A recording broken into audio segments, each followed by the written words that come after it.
As the Hispanic population in the United States continues to grow, Hispanic college enrollment and therefore the number of Hispanic serving institutions or HSIs is projected to grow correspondingly.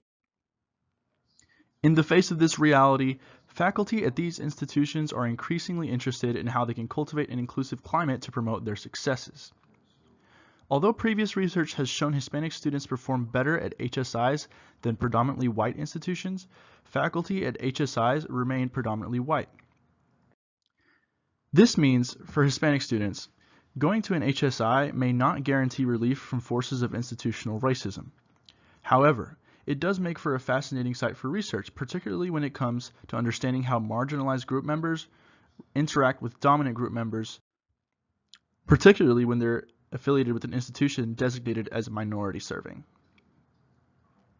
Sanford et al., guided by CoCultural theory, want to understand how Hispanic students adjust their communication when interacting with white institutional members, including students, professors, and faculty. CoCultural theory provides a framework for understanding how marginalized group members select and perform communication strategies with dominant group members. The research team used journaling and focus groups to gather data.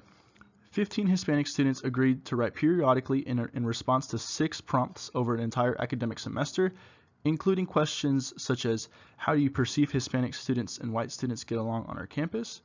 Do they talk to each other in class? Do they hang out outside of class? Do they act differently if there is a professor around? And other questions as well. They then used their responses to contextualize the focus group interview, which included 5 students. Researchers adopted the roles of focused participant observer and complete observer with the focus groups and journaling respectively, understanding that participants may not be completely comfortable expressing themselves if a researcher, particularly if they are of a dominant group member, is present.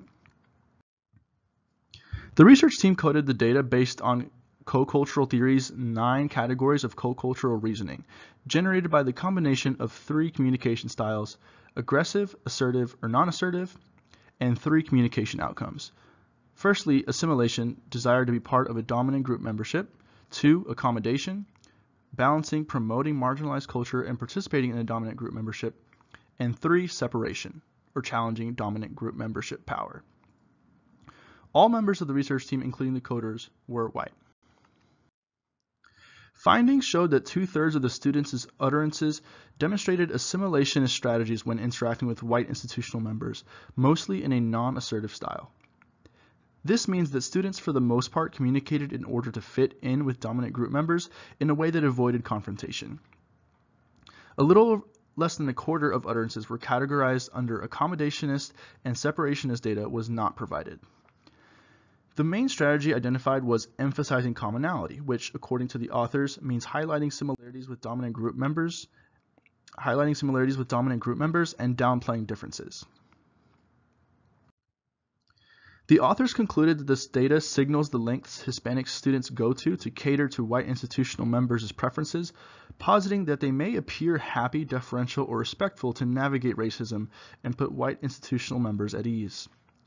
Pedagogically, the authors recommend instructors denaturalize ethnocentric white norms in their practices, such as discussions, activities, assignments, and events, to put the needs of their students first.